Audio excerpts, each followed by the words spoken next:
ఏంటంటే మీరు కూడా ఈ మధ్య టీవీ న్యూస్లోనూ లేదంటే పేపర్ న్యూస్లోనూ చూస్తూ ఉంటారు. నేను ఏదో జైలుకి వెళ్ళి వివేకానంద రెడ్డి గారి కేసులో అప్రూవల్ అయిన దస్తగిరిని బెదిరించినట్లు, లేదా 20 కోట్లు డబ్బులు ఇచ్చి ఏదో ఆఫర్ చేసినట్లు మాట్లాడుతున్నారు. దీని మీద కొంచెం క్లారిటీ ఇద్దామని మిమ్మల్ని అందరూ పిలవడం జరిగింది. అసలు ఫస్ట్లో అసలు ఇది గురించి మాట్లాడడం కూడా వేస్ట్ అనుకున్నాను. ఎందుకంటే అంత అర్థం లేని ఆరోపణలు ఇది. మెడికల్ క్యాంపు ఎప్పుడో 2-3 నెలల ముందు ప్రీ షెడ్యూల్ అయిన క్యాంప్ అది. నేను ఒక్కడనే పోలేదు, నాతో పాటు చాలామంది డాక్టర్లు పోయినారు మెడికల్ క్యాంప్కి. మెడికల్ క్యాంప్ ఎంటర్ అయినప్పటి నుంచి సూపరింటెండెంట్ గారు, డిప్యూటీ సూపరింటెండెంట్ గారు, 10 మంది జైలర్స్, నాతో పాటు డాక్టర్స్ అందరం లోపలికి పోయినాము. హాస్పిటల్లో కూర్చున్నాము. పేషెంట్లు వచ్చారు.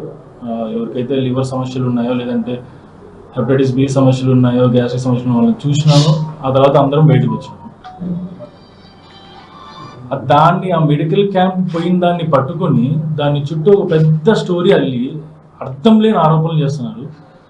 ఒకటే అంటే బుద్ధున్నోడు ఎవడైనా మొత్తం మన జైలు మొత్తం సీసీ కెమెరాలు ఉంటాయి, ఎవరికైనా తెలుస్తుంది.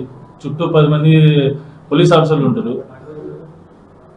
అంత సెక్యూరిటీ మధ్యలో సీసీ కెమెరా మధ్యలో ఎవరికైనా కొద్దిగా IQ 10% ఉన్నోడైనా పోయి వాడిని బెదిరిస్తే అది రెడ్ హ్యాండెడ్గా నీకు దొరికిపోయినట్టు కదా. వాడు ఇమీడియట్గా కంప్లైంట్ చేస్తే ఆ CCTV ఫుటేజ్ చూసుకుంటారు. లిటరలీ దే కెన్ అరెస్ట్ మీ. కేసులో ఇంకేం చేయాల్సిన పడి కూడా లేదు. వాళ్ళు నేను పోయిన డేట్ కూడా కరెక్ట్ కనీసం గుర్తులేదు వాళ్ళకి. పేపర్లో ఏదో రాసినారు, డేట్ కూడా తప్పు రాసినారు. ఆ పోయిన డేట్ అప్పటి నుంచి వాడు నిజంగానే బెదిరించింటే ఆ వ్యక్తి ఏం చేయాలి? దస్తగిరి అనే వ్యక్తి ఆ జైల్లో అధికారులకు కంప్లైంట్ చేయాలి. సరే, జైలు అధికారుల మీద నమ్మకం లేదనుకున్నాము.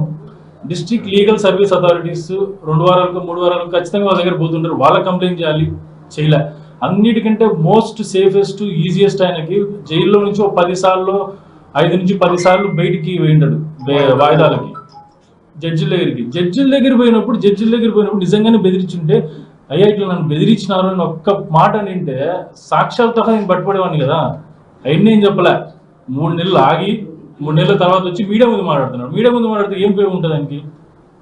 నిజంగానే బెదిరించుండి దాన్ని you want to take action on that, has to complaint to jail authorities complaint చేయాలి, లేదంటే జడ్జిలు కంప్లైంట్ చేయాలి. ఎంత క్రిమినల్ మైండెడ్ ఫెలో అంటే ఇతను 3 నెలలు ఆగి ఆ సీసీ కెమెరాల ఫుటేజ్ ఉండవు అని తెలుసుకొని ఆ సీసీ కెమెరా ఫుటేజ్ అయిపోయిన తర్వాత వచ్చి కంప్లైంట్ చేయడం మొదలుపెట్టినాడు. ఇంత క్రిమినల్ మైండెడ్ ఫెలోని నా తెలిసి ఎవరు చూసిండరు.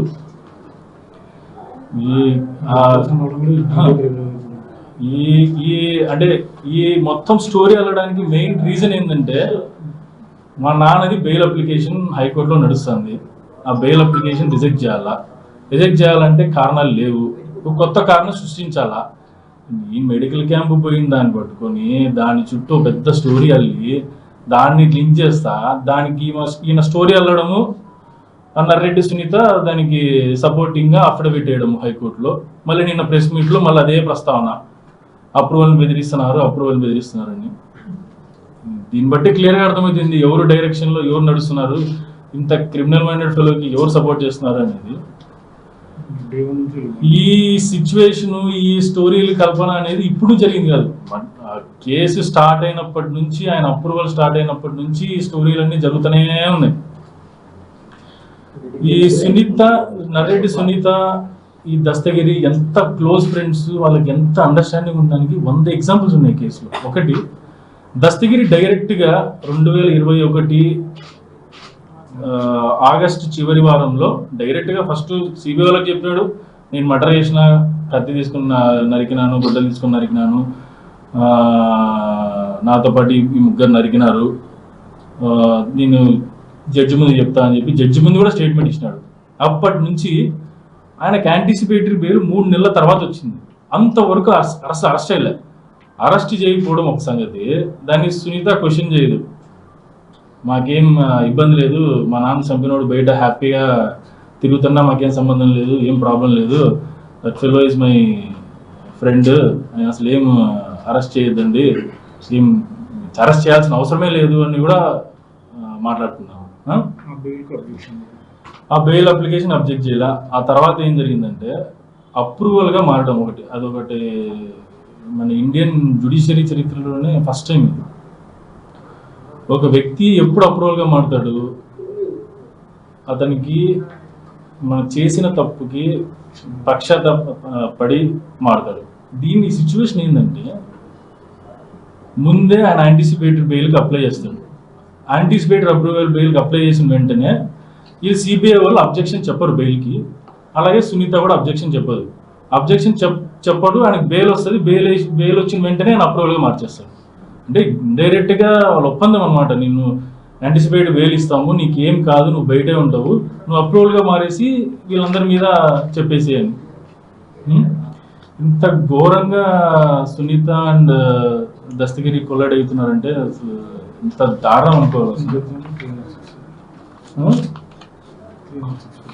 అదే ఇంకొకటి ఏంటంటే, అసలు దస్తగిరి సునీత ఇద్దరు క్లోజ్ ఫ్రెండ్స్, వాళ్ళిద్దరి మధ్య ఫ్రెండ్షిప్ ఉందని దానికి ఇంకొక పెద్ద ఉదాహరణ. అప్రూవల్గా ఈ సిచ్యువేషన్ ఏదైతే ఉందో, ముందు యాంటిసిపేటరీ బెయిల్ అప్లై చేయడము, ఆ తర్వాత అప్రూవల్గా మారటానికి సిబిఐకి లెటర్ రాయడము, ఆ లెటర్ రాసిన వెంటనే నెక్స్ట్ డేనే మాకు దస్తగిరి అప్రూవల్గా మారడానికి అబ్జెక్షన్ లేదు అని సిబిఐ చెప్పడము. అసలు అప్రూవల్ వాడు యాంటిసిపేటరీ బెయిల్లో ఏం చేసిన అంటే, ఆగస్టులోనే చెప్పినాడు నేను మర్డర్ చేసిన అని. యాంటిసిపేటరీ బెయిల్ అప్లై చేసిన దాంట్లో అసలు నాకు సంబంధమే లేదు కేసుతో, నేను ఏ తప్పు చేయలేదు అని యాంటిసిపేటరీ బెయిల్లో రాసినాడు. రాస్తే సునీత కనీసం ఇది కాదు, ఆయన ఆల్రెడీ ముందే మర్డర్ చేశాడు, ఒప్పుకున్నాడు అని ఒక్క క్వశ్చన్ కూడా అడగలేదు. ఆమె ఒక్క క్వశ్చన్ అడగలేదు. ఇంకా అప్రూవల్గా మారిందని ఇదంతా తప్పు, మేము అప్రూవల్ మారడం it's not a correct thing అని చెప్పి మేము బెయిల్ సుప్రీంకోర్టుకి వెళ్ళి అప్లికేషన్ ఇస్తే సుప్రీంకోర్టు జడ్జి క్లియర్గా చెప్పినాడు, ఎస్ ఈ పద్ధతి కరెక్ట్ కాదు, but you are not the correct person వస్తే, కాంపిటెంట్ పర్సన్ వస్తే you will take up the case అన్నారు. Who is the competent person? ఎవరు వేయాలంటే ఏదో సునీత వేయాలి, లేదంటే వాళ్ళ మదర్ వేయాలి. వాళ్ళు అసలు క్వశ్చనే చేయరు, అప్రూవల్ అయిన విధానాన్ని క్వశ్చన్ చేయరు, అసలు దస్తగిరిని ఎందుకు అరెస్ట్ చేయలేదో క్వశ్చన్ చేయరు. దస్తగిరి బయట తిరుగుతా అంటే వాళ్ళు ఎంజాయ్ చేస్తారు. ఈ స్టోరీ డ్రామాలన్నీ ఎప్పుడు మొదలవుతాయంటే, జైలు దస్తగిరి వచ్చి మీడియా ముందు స్టోరీలు క్రియేట్ చేయడము, మీడియాలో మాట్లాడడం ఎప్పుడంటే, మా నాన్న బెయిల్ అప్లికేషన్ వేసుకున్నా, లేదంటే భాస్కర్ అంకుల్ బెయిల్ అప్లికేషన్ వేసుకున్నా స్టార్ట్ చేస్తారు. 3 రోజులు 4 రోజుల ముందు స్టార్ట్ చేస్తారు. అది కంటిన్యూ అయితే బెయిల్ అయిపోయినంత వరకు స్టోరీలు ఇన్ఫ్లుయెన్స్ చేయడానికి అంతే.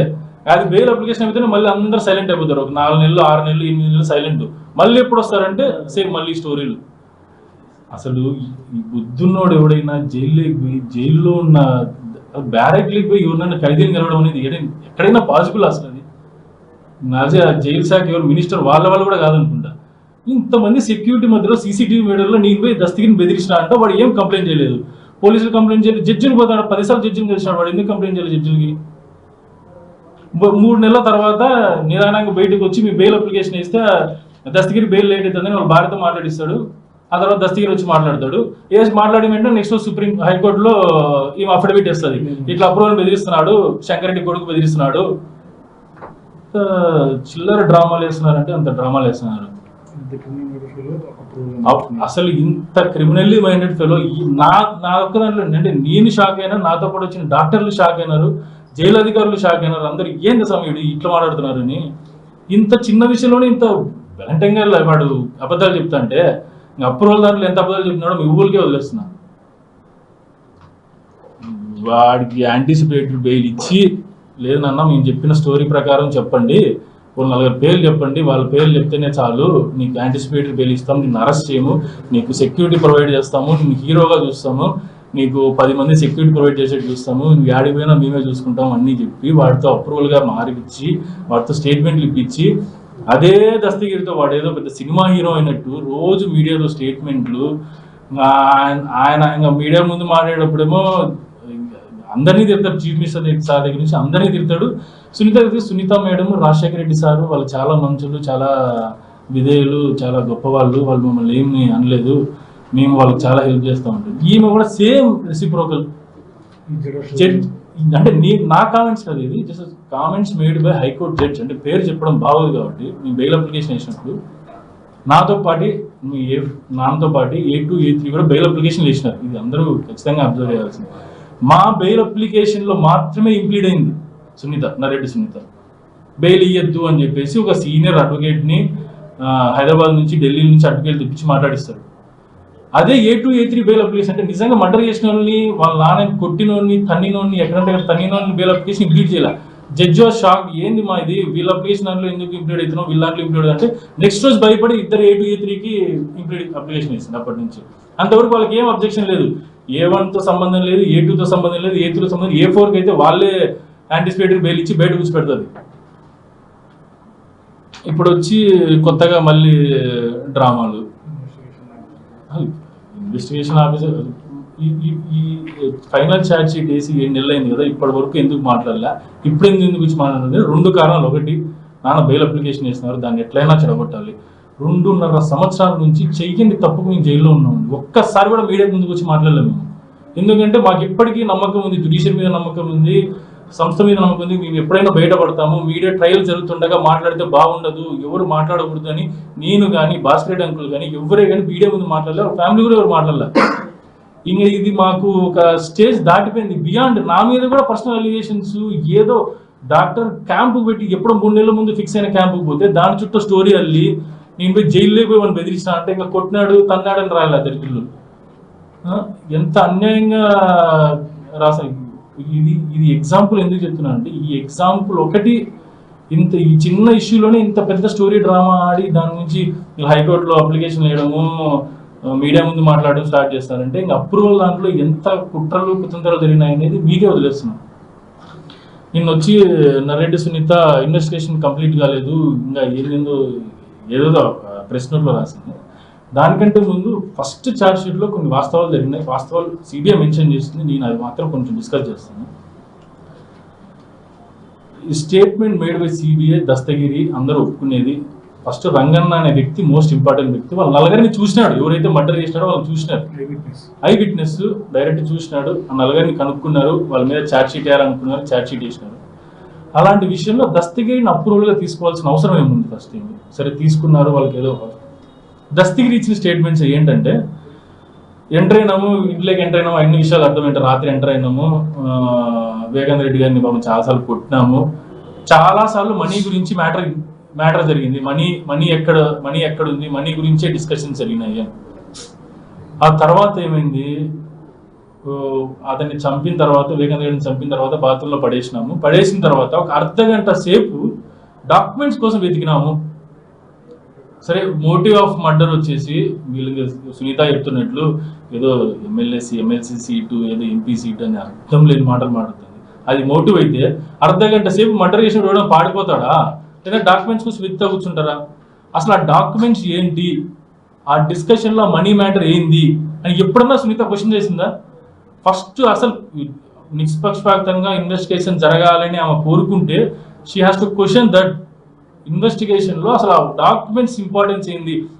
ఒక మర్డర్ చేసినప్పుడు అర్ధగంట సేపు డాక్యుమెంట్స్ కోసం వెతుకుతున్నారు, అది డాక్యుమెంట్స్ ఏంది సమయం అడగాలి కదా, ఇంతవరకు అడగలేదమ్మా. ఆ మనీ మ్యాటర్ ఎందుకు కొట్టినారు, మా నాన్న ఎందుకు కొట్టినారు ఆ నలుగురు, ఆ మనీ మ్యాటర్ ఏంది, దేనికి సంబంధించిన మనీ మ్యాటరు. సెకండ్ పాయింట్ ఏంటంటే, ఇది కూడా మాకు సిట్ డాక్యుమెంట్స్ వచ్చి మాకు రీసెంట్గానే వచ్చినాయి. మా ఫస్ట్ వరకు సిట్ డాక్యుమెంట్స్ రాలేదు మా చేతికి. రీసెంట్గా మేము సిబిఐ కోర్టులో మాకు సిట్ డాక్యుమెంట్స్ కావాలి, అది కూడా part of investigation, first statements ఏం కావాలని అడిగితే దీంట్లో క్లియర్గా Sunitha statement on the day of murder 15వ తేదీ ఎవరో మాకు కృష్ణారెడ్డి ఫోన్ చేసినప్పుడు మా నాన్నకు గాయాలు ఉన్నాయి, బాత్రూంలో పడి ఉన్నారు అంటే మా నాన్న గతంలో కూడా హార్ట్ ప్రాబ్లమ్స్ ఉన్నందున బహుశా హార్ట్ అటాక్ వచ్చి అందువలన కింద పడి తలకు బెగ్గ తగిలి అక్కడి నుంచి బ్లడ్ వచ్చిండొచ్చు అని పోలీసు వారికి ఫిర్యాదు చేయమని చెప్పి ఉన్నాము. ఇది స్టేట్మెంట్, సునీత స్టేట్మెంట్, మీకు కాంటే కాపీ ఇస్తాను. ఇది స్టేట్మెంట్ ఫస్ట్ డే సునీత చెప్పిన స్టేట్మెంట్. వాళ్ళకి కృష్ణారెడ్డి ఫోన్ చేస్తే ఇట్లా కింద పడ్డాడమ్మా, బ్లడ్ ఉంది, తలకు గాయాలు జరిగినాయని ఫోన్ చేస్తే ఆయన హార్ట్ ప్రాబ్లం ఉంది, బ్లడ్ వామిటింగ్ చేసుకున్నారు, రీసెంట్గా స్టంట్ వేసినారు, స్మోకింగ్ ఏమంటే ఆపలేదు, బ్లడ్ వామిటింగ్ చేసుకుంటారు, కళ్ళు తిరిగి పడితే కమోడికి దెబ్బ తగిలింది, అదే రకంగా కంప్లైంట్ ఇవ్వమని ఆమె ఇచ్చిన స్టేట్మెంట్. మర్డర్ జరిగిన రోజు ఆమె ఇచ్చిన స్టేట్మెంట్. నెక్స్ట్ డే స్టేట్మెంట్ ఏమంటే సునీత ఇది ఒకటి పాయింట్, ఆ మర్డర్ హార్ట్ అటాక్ థియరీ అనేది వాళ్ళు ప్రమోట్ చేసినారు దానికి. సెకండ్, మీడియా ముందు వచ్చి ఫస్ట్ మాట్లాడిన వ్యక్తి ఆదినారాయణ రెడ్డి. ఆయన మీడియా ముందు డైరెక్ట్ వచ్చి మాట్లాడు. నాకు శివప్రకాష్ రెడ్డి ఎవరికో పక్కన వాళ్ళ ఫ్రెండ్కి ఫోన్ చేసినాడు, ఇది వివేకానంద రెడ్డి పాపం బ్లడ్ బాంబింగ్ చేసుకుని కింద పడి హార్ట్ అటాక్ చనిపోయినాడంట. ఫస్ట్ మీడియా ముందు మాట్లాడింది అది. ఆ 2 స్టేట్మెంట్ నిజంగానే ఆమెకు వాళ్ళ నాన్న చంపింది ఎవరో తెలుసుకోవాలనుకుంటే, ఒకటి ఆ డాక్యుమెంట్స్ ఎక్కడ ఏంటి అని ప్రశ్నించాలా, ఇన్వెస్టిగేషన్ దాని మీద ఏమైనా అడగల. ఎంత అడిగితే ఎవరి మీదకి వస్తుందో వాళ్ళ మీదకి వస్తుంది, ఎవరి మీదకి వస్తుందో భయం. ఆ తర్వాత ఎందుకు శివప్రకాష్ రెడ్డి ఇట్లా చెప్పినాడు, శివప్రకాష్ రెడ్డి మీద ఎందుకు ఇన్వెస్టిగేషన్ చేయలేదు, ఆయన ఎందుకు పిలవలేదు, ఆయన మాటికి ఎందుకు పిలవలేదు, ఆమె ఛార్జ్ షీట్ లో ఎందుకు ఇంక్లూడ్ చేయలేదు, first second final charge sheet లో ఎందుకు ఇంక్లూడ్ చేయలేదు, ఆ క్వశ్చన్ అడగాలి కదా, ఎందుకు అడగలేదు? ఇంత ఘోరంగా మనుషులు తయారైనారంటే అసలు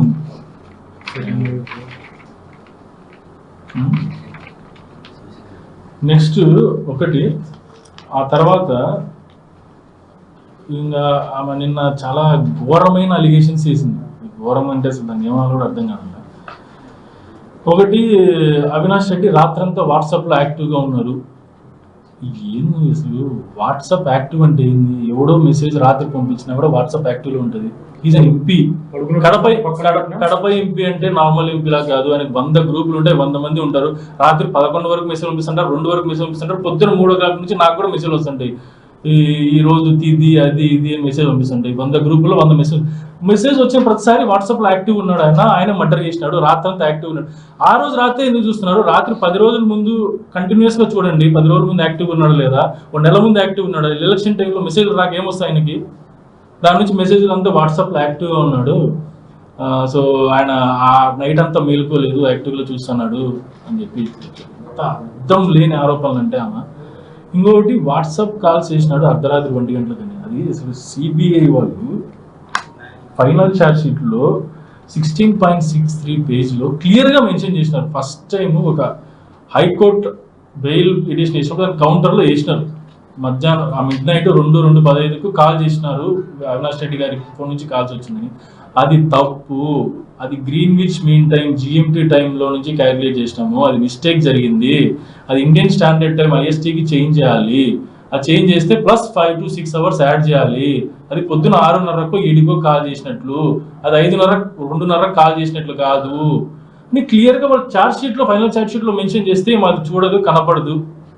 అది ఎప్పుడో అదేదో పెద్ద ప్రూఫ్తో సబ్మిట్ చేసినట్టు ఆ ప్రెస్ నోట్లో ఏదో సంథింగ్ అప్లికేషన్లో ఇది రాసినారు అని చేసింది. ఎంత ఘోరంగా అబద్ధాలు చెప్తున్నారు, ఎంత ఘోరంగా మనిషి. ఇంకోటి ఏంటంటే, నాన్న అవినాష్ రెడ్డి చాలాసార్లు మాట్లాడుతున్నారు మర్డర్ జరిగిన ముందు రోజు, మర్డర్ జరిగిన తర్వాత రోజు. అంటే 2009లో అవినాష్ గారు రాజకీయాల్లోకి వచ్చినప్పటి నుంచి ఒక్క రోజు కాకుండా ప్రతిరోజు మా నాన్న అవినాష్ రెడ్డి మాట్లాడుకుంటారు. దాంట్లో తప్పేముంది? ఇద్దరు పొలిటికల్ యాక్టివిస్ట్, ఇద్దరు ఒకే పార్టీ కోసం కష్టపడుతున్నారు, ఫోన్లో మాట్లాడుకుంటారు ఏం చేయాలనేది. ఎలక్షన్ టైం కాబట్టి ఇంక ఎక్కువ సార్లు మాట్లాడుకుంటారు. అదేదో ఇప్పుడు మర్డర్ జరిగిన ఒక రోజు ముందు, ఒక వారం ముందు, నెల రోజుల ముందు అబ్నార్మల్గా యాక్టివిటీ పెరిగి అబ్నార్మల్గా మాట్లాడుకుంటున్నారంటే దట్ ఈస్ ఫాల్స్ న్యూస్. నేను ఒప్పుకుంటాను. ఈ 10 సంవత్సరాల నుంచి మాట్లాడుకుంటున్నారే, దాంట్లో కొత్త ఉంది, పెద్దాన్ని భూతద్దంలో చూపించడమే. ఇప్పుడు ఎట్లా నేను జైలుకి వెళ్ళి వాళ్ళని బెదిరించినా అర్థపర్థం లేని ఆరోపణలు చేసిందో. ఆమె చదువుకున్నామే కదా, డాక్టరే కదా. పోయినప్పుడు అట్లీస్ట్ ఈ షుడ్ ఆస్క్ జైలు అథారిటీస్, నిజమా కాదా, వాళ్ళ నుంచి స్టేట్మెంట్ తీసుకుందా లేదు. నాతో పాటు డాక్టర్లు పోయినారు కదా, వాళ్ళని అడిగి స్టేట్మెంట్ తీసుకుందా? సార్ నన్ను అంటే అడగలేదు, ఇట్లా జరిగింది మీరంతా కలిసే ఉన్నారా లేదా అని. ఏం లేదు, పోయి అఫిడవిట్ వేయడమో సుప్రీంకోర్టులో, హైకోర్టులో, బెయిల్ క్యాన్సిల్ అవ్వాలా. 2.5 సంవత్సరాల నుంచి చెయ్యని తప్పుకి ఎవరన్నా మిమ్మల్ని తిరిగితేనే మనం భరించలేము. 2.5 సంవత్సరాల నుంచి జైల్లో ఉన్నాం మేము. మోస్ట్ అఫెక్టెడ్ ఫ్యామిలీ మేము జైల్లో. ఈ కేసులో సంబంధం లేని విషయంలో మమ్మల్ని ఇంక్లూడ్ చేసి జైల్లో పెట్టినారు. ఒక్క ఎవిడెన్స్ లేదు. ఈ దస్తగిరి అప్రూవల్గా వాడి స్టేట్మెంట్ ఇచ్చిన దాన్ని బట్టి దాని నుంచి సరౌండింగ్ నాన్న అవినాష్ రెడ్డి ఫోన్ చేసినాడు, అవినాష్ రెడ్డి నాన్నకు ఫోన్ చేసినాడు, అవినాష్ నాన్న ఎర్రయ్యంగిరెడ్డి ఫోన్ చేసినాడు. ఎర్రయ్యంగిరెడ్డి పార్టీ యాక్టివిస్ట్, ఎలక్షన్ల కోసం ఎవరో ఫోన్ చేయరా? ఒకసారి ఫోన్ చేస్తే దాని చుట్టూ స్టోరీ. ఇప్పుడు సేమ్ నేను జైలుకి పోయిన ఎట్లా స్టోరీ చదివినారు, దీని చుట్టూ స్టోరీ. లాస్ట్ టైం హైకోర్టులో మీ బెయిల్ అప్లికేషన్ ఇస్తే సిబిఐ డ్రైవర్ని బెదిరించినాము ఒక ప్లేస్లో, బెదిరించినారని చెప్పేసి అప్లికేషన్ వేస్తారు. ఎందుకంటే అది ఇన్వెస్టిగేషన్ కావడానికి 15 రోజులు 20 రోజులు పడుతుంది. వాళ్ళకి దాంతో సంబంధం లే. జడ్జి గారిని ఇన్ఫ్లుయెన్స్ చేయాలా, మీడియాని ఇన్ఫ్లుయెన్స్ చేయాలా, పోయి సిబిఐ డ్రైవర్ని బాంబులేసి చంపేస్తాము నువ్వు ఇక్కడ నుంచి పోకపోతే అని బెదిరించారంట. అది ఇన్వెస్టిగేషన్ జరిగింది. ఆ సిబిఐ ప్లేస్ ఎక్కడ ఉంది, అది వాడు చెప్పిన ప్లేస్ ప్రకారం పోతే వాళ్ళ వాళ్ళ వాళ్ళ మా అదృష్టం వాళ్ళ చరిత్ర ఏంటంటే దానికి ఆపోజిట్గా ఒక కళ్యాణ మండపం ఉంది, దాంట్లో సీసీటీవీ ఫుటేజ్ ఉంది. లాస్ట్ 20 రోజులు సీసీ ఫుటేజ్ చూస్తే ఎక్కడే కానీ కార్ ఆగినట్టు లేదు. 20 days ఫుటేజ్ మొత్తం చూసినారు. వాడు చెప్పిన 5 రోజులు అండి, 20 రోజులు సీసీ ఫుటేజ్ చూసినాడు, ఎక్కడ కార్ అని. దాంతో తెలిసిపోతుంది అబద్ధం అని. ఆ తర్వాత దాని గురించి ఎక్కడ మెన్షన్ ఉండదు, ఏ దాంట్లో మెన్షన్ ఉండదు. సేమ్ ఇదంతే, మనం బెయిల్ అప్లికేషన్ ఇచ్చినామా వీళ్ళు బెయిల్ రాకూడదు, పొలిటికల్ మోటివ్. బెయిల్ వస్తే ఎక్కడ చంద్రబాబు నాయుడు డ్రామాలన్నీ ఎండింగ్ చెప్పడం, ఆయన దస్తీగా చెప్పడం, వీడు డ్రామాలు ఆడడము, సెన్స్లెస్ అలిగేషన్స్. జైలు పోయి ఎవడన్నా బెదిరిస్తాడా? వాడిని బెదిరించాల్సిన అవసరం ఏముంది? కేసు కంప్లీట్ అయిపోయి 6 నెలలు 7 నెలలు అయింది. ఇప్పుడు కానీ దస్తీరాన్ని బెదిరించి ఏం చేయాలి నేను? ఇంకా ఘోరం ఏంటంటే ఫస్ట్ లో నేను మా తమ్ముడు ఇద్దరం పోయినామని చెప్పిందామా మా తల్లి, వాళ్ళ దస్తీర్ వాళ్ళ వైఫ్. ఈయన పోలేదని తెలిసి ఇంకా పోలేదు చెప్తే లిటరల్ దొరికిపోతానని చెప్పి మళ్ళీ నెక్స్ట్ కవర్ చేసేసరికి నెక్స్ట్ మళ్ళీ స్టేట్మెంట్స్ లో సంబంధం లేదు, హైదరాబాద్ లో ఉన్నాడు. వాట ప్రూఫ్ కూడా సిటీ ఫుటేజ్ కూడా ఉండేవాళ్ళు, ఇంట్లో ఉండే ఫుటేజ్ జరిగింది. ఇవన్నీ తెలుస్తా అని చెప్పి మళ్ళీ స్టోరీలు దీని చుట్టూ ఆయన కాదు నా పేరు చెప్పడము. ఇంకోటి ఎమ్మెల్సీకి నాన్న పోటీ చేసేది. ఒకటి ఫైనల్ గా నేను చెప్పాల్సింది ఏంటంటే, ఈ డ్రామాలు స్టోరీలు, ఈ సిచ్యువేషన్ తగ్గట్టు డ్రామాలు స్టోరీలు క్రియేట్ చేయడం అనేది ఇప్పుడు మొదలైంది కాదు. కేసు స్టార్ట్ అయినప్పటి నుంచి సునీత డైరెక్షన్, దస్తగిరి యాక్షన్ జరుగుతూనే ఉన్నాయి. ఇవి ఇంకా ఏమన్నంటే క్లీనింగ్, హార్ట్ అటాక్ థియరీ అంటారు. Heart attack theory first propose చేసిందే వాళ్ళ ఫ్యామిలీ మెంబర్స్. ఇది ప్రూఫ్తో చెప్తున్నాడు. సునీత స్టేట్మెంట్, శివప్రకాష్ రెడ్డి ఆధారికి చెప్పడము. ఇది ఇంకా దీనికంటే ఇంకేం ప్రూఫ్ కావాలి? ఏమైనా క్వశ్చన్స్ ఉంటే ఇలా ఆన్సర్. దస్తగిరి చెప్పిన దాన్ని బట్టి మీరు జైల్లోకి వెళ్ళి ఆయన గురించి 20 కోట్ల రూపాయలు ఆఫర్ చేస్తారని చెప్పారు. దీంతో పాటు పులివెందులలో వైసీపీ నాయకుడు రాజశేఖర్ గారు కూడా వాళ్ళ భార్య గురించి 20 కోట్ల రూపాయలు వైఎస్డీ ఆఫీస్ నుంచి తీసుకొస్తారని కూడా చెప్పాడని చెప్తున్నారు. ఏమైనా చెప్తారండి, అసలు ఆధారాలు ఉండాలి కదా. ఏదైనా చెప్తాడు, వాళ్ళు ఆధారాలు ఉండాలి కదా. అసలు ఎన్నేం చెప్తాడు వాళ్ళు ఫస్ట్ నుంచి చెప్పేది అదే. ఇది ఒక్కటే కాదు, మొత్తం కేసు స్టార్టింగ్ నుంచి ప్రతిదీ అబద్ధమే అని చెప్పేది. కేసు స్టార్టింగ్ నుంచి ప్రతిదీ అబద్ధమే చెప్తున్నాడు, అర్థం లేని ఆరోపణలే చేస్తున్నాడు. అదే కదా మా బాధ. మేము ఇన్ని రోజులు చెప్పలేదు, బయటికి రాలేదు. ఎందుకంటే కనీసం ఫైనల్ ఛార్జ్ షీట్లు అన్నా మాకు మేలు జరుగుతుందేమో, ఫైనల్ ఛార్జ్ షీట్ అన్నా అట్లీస్ట్ చేంజ్ అవుతుందేమో అని వెయిట్ చేసినాం. అది జరగలేదు. సో లీగల్ గానే ప్రొసీడ్ అయ్యేదో, మీడియా ముందు మాట్లాడడం ఎందుకు అనే ఉద్దేశంతో మేము సైలెంట్గా ఉన్నాం. బట్ ఇది క్రాస్ బియాండ్ దట్ అండి. పర్సనల్ గా నా మీద అలిగేషన్స్ కూడా చేస్తున్నారు.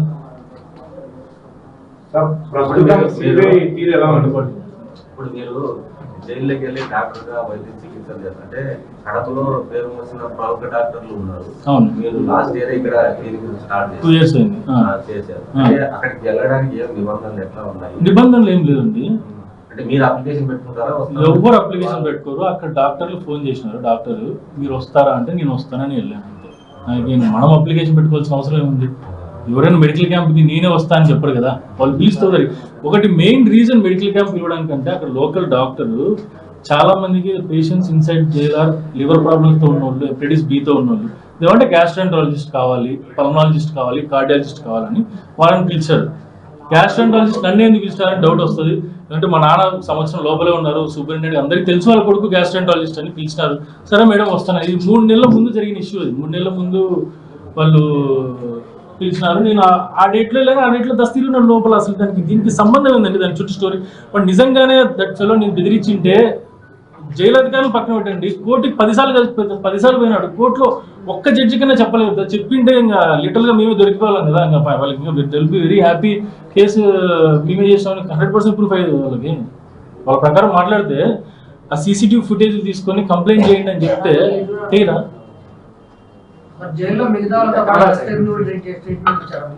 అసలు ఎందుకు రానే రాలేదు. జైలు అధికారులకి తెలుసు నేను శివశంకర్ రెడ్డి వాళ్ళ అబ్బాయి దస్తగిరి ఆ కేసులో. అప్పుడు అంటే కొద్దిగా common sense not a simple jail officer కాదు, సూపరింటెండెంట్ ఉన్నట్టు వాళ్ళు ఎందుకు పిలుస్తారు? ఒకవేళ ఆయనకు నిజంగా ప్రాబ్లం ఉంటే పిలవలేదు. నేను ఒక్కడనే కాదండి, నాతో పాటు చాలా మంది డాక్టర్లు ఉన్నారు, 10 మంది జైలు ఆఫీసర్స్ ఉన్నారు. వాళ్ళందరినీ కాదని ఇంక పోవడానికి అంటే జైలు ఆఫీసర్లు అంతా చేతగానే వాళ్ళు అయితే ఏంది అసలు ఇది ఎంత ఘోరంగా అలిగేషన్స్. నేను అసలు మాట్లాడాల్సిన అవసరమే లేదండి. ఎందుకంటే దస్తగిరి ఈ ఒక్క విషయంలోనే ఎంత అబద్ధాలు చెప్తున్నాడు.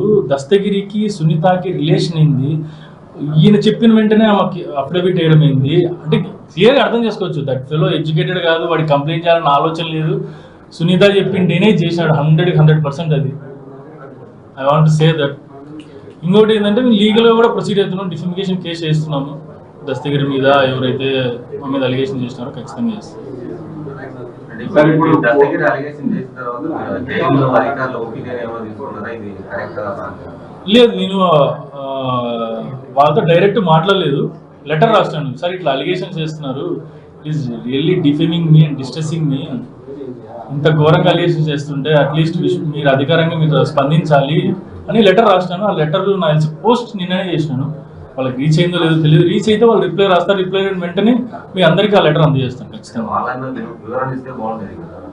అంటే ఇది ఎట్లుందంటే మాట్లాడడానికి నాకే చిరాగ్గా ఉందండి, నిజంగా చెప్పాలంటే చాలా చిరాగ్గా ఉంది. అసలు ఇంత ఏదో చిల్లర అలిగేషన్స్ అన్నిటికీ రెస్పాండ్ అవ్వాలన్న ఉద్దేశంతో ఉన్నాను. బట్ నిన్న హైకోర్టులో అప్లికేషన్ వేయడము, నర్రెడ్డి సునీత వచ్చే ఢిల్లీలో దీని గురించి ప్రస్తావించడం కానీ తప్పక మాట్లాడాల్సి వచ్చింది. వాళ్ళని ఐల్సి they would have given reply to the paper. Media ముందు మాట్లాడాల్సిన అవసరం వాళ్ళకి లేదు. ఆలోచిస్తే ఎందుకుందండి, వాళ్ళు అలిగేషన్స్ బేస్లెస్ అని వాళ్ళకి తెలుసు. అంటే అప్పుడు జైలు అధికారులు కూడా ప్రాబ్లమే కదా సార్, ఒక ఖైదీని బెదిరించాలంటే వాళ్ళకు కూడా ఇష్యూ అవుతుంది కదా. వాళ్ళు ఖచ్చితంగా యాక్షన్ తీసుకుంటారు, వాళ్ళు ఇంటర్నల్ గా వాళ్ళు యాక్షన్ తీసుకుంటారు. అది మీరు ఒకసారి అడిగితే వాళ్ళకి క్లియర్ అవుతుంది. నేను ఎందుకు ఇప్పుడు మాట్లాడలేదు, నేను క్లియర్ గా నా పాయింట్స్ రాసిన ఇట్లా మాట్లాడాలి సార్, మీరు కూడా మాట్లాడాల్సి వస్తుంది అంటే పబ్లిక్ స్టేట్మెంట్ ఇవ్వాలి అని. బట్ అది వాళ్ళకి రెస్పాన్స్ అయితే వస్తుంది 2-3 రోజుల్లో. మీరు వాళ్ళని అడిగితే వాళ్ళు క్లియర్ గా చెప్తారు ఖచ్చితంగా.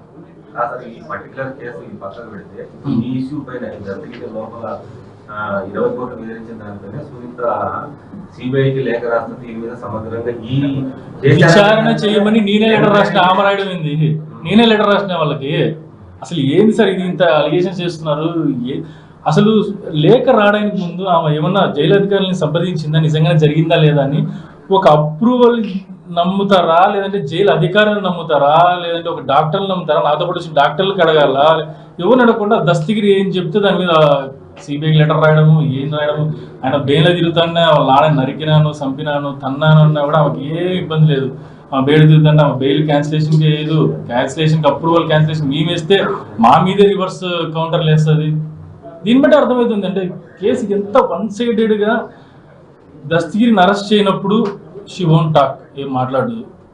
దస్తగిరి అప్రూవల్గా మాట్లాడినప్పుడు కేసు తప్పుదావ పడుతుంది, ఇట్లా చేయడం అప్రూవల్ పద్ధతి తప్పు అనేది మాట్లాడదు. నాన్న అప్లికేషన్ బెయిల్ అప్లికేషన్ వేస్తే రచ్చ చేస్తుంది, మీడియా ముందు మాట్లాడుతుంది, ఇది తప్పు జరుగుతుంది, ఏది ముందు మాట్లాడుతుంది. కానీ నిన్న ఒకటి చాలా ఘోరంగా మాట్లాడిన విషయం ఏంటంటే, నిన్న మీడియా ముందు ఇన్వెస్టిగేషన్ అయిపోయి 7 నెలలు 8 నెలలు అయింది. ఇప్పుడు వచ్చి ఇన్వెస్టిగేషన్ ఇంకా కంటిన్యూ చేయాలంటే అది ఇన్వెస్టిగేషన్ కంటిన్యూ చేయాలా లేదా అని డిసైడ్ అవ్వాల్సింది సిబిఐ వాళ్ళు కదా.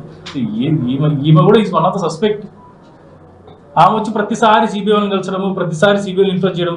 ఒక డైరెక్షన్లో పోతుంటే ఏమందు, ఆ డైరెక్షన్ చేంజ్ అయ్యి వేరే వాళ్ళు పోతుంటే she will go influence, media ద్వారా ఇన్ఫ్లుయెన్స్, పర్సనల్గా పోయి ఇన్ఫ్లుయెన్స్, ఈ కేసు ఇట్లా కాదు ఇట్లా ఇట్లా అని ఫస్ట్ నుంచి కేసు తప్పుదావ పట్టించడం తప్ప వేరే ఆలోచన లేదండి. సార్ ఛార్జ్ షీట్లు చేసినప్పుడు కానీ, బెయిల్ పిటిషన్లు వాదనకు వచ్చినప్పుడు కానీ సిబిఐ తీరు ఎలా ఉంది ప్రస్తుతం? సిబిఐ ఇన్వెస్టిగేషన్ అయిపోయిందండి. CBI investigation complete 7 months back. Investigation లో కంక్లూడెడ్. అసలు ఏమి ఫైనల్ ఛార్జ్ షీట్ అనేసి అందరు చూసింటారు. ఇప్పుడు కొత్తగా ఏమి వచ్చి మీడియా ముందు మాట్లాడి ఇన్వెస్టిగేషన్ కన్యూ చేయాల్సిన దీని మీద కదా. డాక్యుమెంట్స్ ఎందుకు సబ్మిట్ చేయలేదు, డాక్యుమెంట్స్ ఏం డాక్యుమెంట్స్ తీసుకున్నారు దాని మీద ఇన్వెస్టిగేషన్ చేయమని అడగదు. రాజశేఖర రెడ్డి, నర్రెడ్డి శివప్రకాష్ రెడ్డి ఎందుకు ఫోన్ చేసినాడు దాని మీద అడగదు. దస్తగిరిని ఎందుకు లోపల పెట్టలేదు దాని మీద అడగదు. మన అప్రూవల్ తీసుకోవడం ఎంత ఘోరం దాని మీద అడగదు.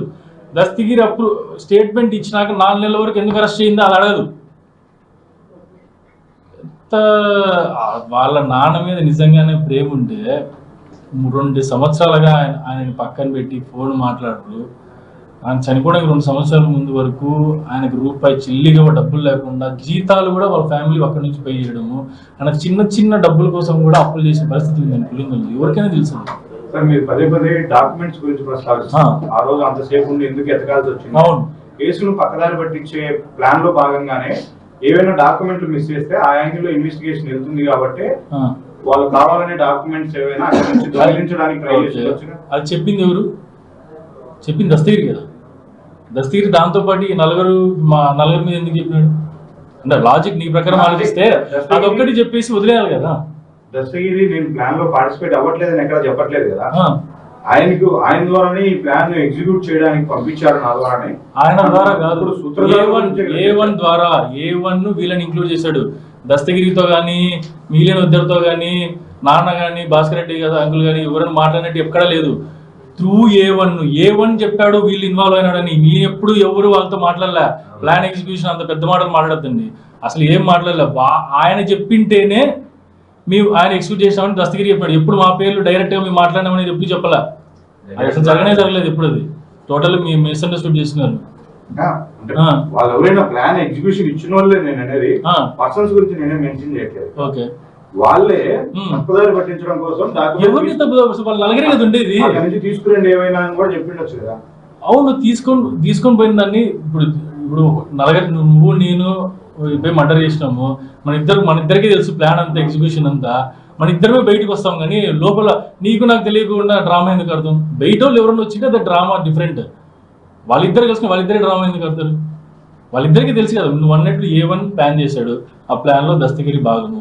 వీళ్ళు ముందే ఇట్లా మర్డర్ చేయాలనుకున్నారు, తర్వాత చేయాలనుకున్నారు, అంతా అనుకున్నారు. అలాంటప్పుడు వాళ్ళిద్దరే డ్రామాలు ఎందుకు ఆడతారు ఒకరికి తెలియకుండా? మెడికల్ క్యాంప్ ఎప్పుడు పెట్టారు సార్? ఏ నెలలో సార్? నవంబర్లో జరిగింది. November last year sir day 1 నుంచి కూడా మీరు సునీత డైరెక్షన్ దస్తగిరి యాక్షన్ అంటున్నారు కదా. మరి ఈ టైంలో ఆల్రెడీ జైల్లో ఉన్నటువంటి దస్తగిరి టైం మేడం మీరు మెడికల్ క్యాంప్కి వెళ్ళటం ఒకసారి ఆలోచించుకున్నారా? నేను అసలు వాళ్ళ గురించి ఆలోచించినది అదే చెప్పిందండి. 3 నెలల ముందు క్యాంప్ ఫిక్స్ అయింది. అది వాడు 3 నెలల తర్వాత దస్తగిరి జైలుకి వెళ్తారని ఊహిస్తాను కల్లో గంట. మీరు వెళ్ళక ముందే అతను జైల్లో ఉన్నాడు కదా. లేదు నేను అసలు అంత దూరం నిజంగా అసలు మా కేసు ఫస్ట్ లో అసలు మమ్మల్ని ఇరికిస్తారన్న ఆలోచనే రాలేదు ఫస్ట్ లో మా కేసులో. ఈ టోటల్ గా మిస్లీడెడ్ కేసు అండి. మీరు ఓన్లీ మీ ఫాదర్ ని డిఫెండ్ చేసుకుంటున్నారా? అవినాష్ రెడ్డి గారి మీద వస్తున్న ఆరోపణల మీద కూడా మీరు డిఫెండ్ చేస్తున్నారు? 100% డిఫెండ్ చేస్తాం. అవినాష్ రెడ్డి కానీ భాస్కర్ రెడ్డి అంకుల్ కానీ ఎందుకు చేస్తారు అసలు? సంబంధం ఏంటి? Motive behind murder. ఇఫ్ వాళ్ళు చెప్పినట్టు ఎంపీ ఎలక్షన్లో లేదంటే ఎప్పుడో 2017లో జరిగిన ఎమ్మెల్సీ ఎలక్షన్లో అయితే ఆయన చంపి బయటికి వస్తారు కానీ చంపిన తర్వాత డాక్యుమెంట్స్ కోసం వెతకడము అంటే సార్ ఓ చిన్నది క్లీనింగ్ గురించి అసలు మోస్ట్ ఇల్లాజికల్ థింగ్ ఏంటంటే 2:30కి పోస్ట్ మార్టం రిపోర్ట్ ప్రకారం 2:15 మర్డర్ అంటే చనిపోయిన వివేకానంద రెడ్డి గారు. 2:15 నుంచి పొద్దున 6:30 వరకు మర్డర్ రిలీజ్ చేసింటే అంటే అప్పుడు క్లీన్ చేసుకోలేరా లేదంటే ఏంది? అది కూడా వదిలేసేయండి. రాత్రి ఏదో భయపడిపోయినారు అనుకున్న వాళ్ళు చేసిన వాళ్ళు. ఆ చార్జ్ షీట్లో మీరు క్లియర్గా అబ్జర్వ్ చేస్తే 6:25కి అవినాష్ రెడ్డి కానీ నాన్న కానీ పోయినారు. 7:10కి A1 అంటే ఎర్రగంగ రెడ్డి వచ్చినాడు. క్లీనింగ్ ప్రాసెస్ స్టార్ట్ అయింది 7:15కో 7:20కో. నేను ఏదో కల్పించడం కాదు, చార్జ్ షీట్లో 161, 164 స్టేట్మెంట్స్లో వీళ్ళు 6:15కి 6:20కి పోతే వీళ్ళు 3-4 ఉన్నారే అంటారు. అప్పటికే 10 మంది ఉన్నారు. వీళ్ళు నిజంగానే క్లీన్ చేయాలనుకుంటే 6:15 నుంచి 7:10 10 సార్లు క్లీన్ చేసుకుని ఉండొచ్చు. అందరిని పిలిచి పోలీస్ ఆఫీసర్ని పిలిచి అందరిని పిలిచి క్లీన్ చేయాల్సిన అవసరం ఏముంది? It was done by Erragangi Reddy. 7:15కి వచ్చిన తర్వాత వాళ్ళు క్లీన్ చేసుకున్నారు. నాన్న అవినాష్ రెడ్డి ఇమీడియట్లీ వాళ్ళు బయటకు వచ్చి లాన్లో కూర్చొని వాళ్ళు ఏదో వాళ్ళ రాజకీయాల గురించి మాట్లాడుతున్నారు తప్ప అసలు అంటే 161 స్టేట్మెంట్స్ మీరు క్లియర్గా పరిశీలిస్తే 1-2 స్టేట్మెంట్స్ మాత్రమే తీసుకుని కేసు ఆధారపడుతుంది. 260 మంది సాక్షులు స్టేట్మెంట్స్ విచారిస్తే చాలా మంది చెప్పిన పేర్లు ఏంటంటే cleaning process was done by Erragangi Reddy, వీళ్ళకి ఎవరికి సంబంధం లేదు అందరు చెప్పాడు. అందులో 1-2 వీళ్ళకి కావాల్సిన వాళ్ళ స్టేట్మెంట్స్ పట్టుకొని దాని నుంచే దాన్ని ఎక్స్ట్రాపులేట్ చేసుకుని అన్ని చేసుకుంటున్నారు.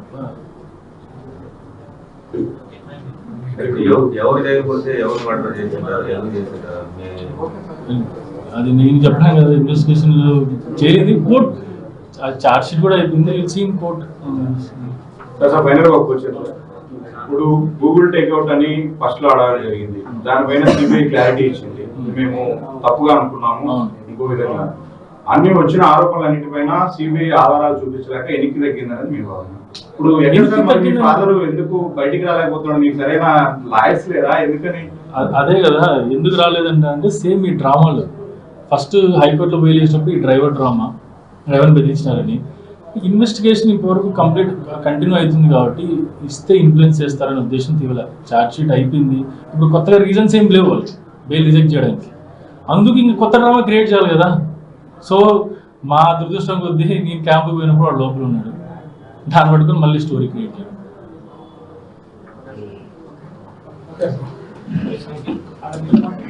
ఫైనల్ చార్జ్ లో సబ్మిట్ చేసిన గూగుల్ టేక్అవుట్ అనేది పులివెందుల్లో గూగుల్ టేక్అవుట్ అక్యురసీ మీరు ఎవరైనా పులివెందులు పోయి చెక్ చేయొచ్చు, ఎవరైనా వాళ్ళ గూగుల్ జీమెయిల్ ఓపెన్ చేసి గూగుల్ టేక్అవుట్ వెబ్సైట్ చేయొచ్చు.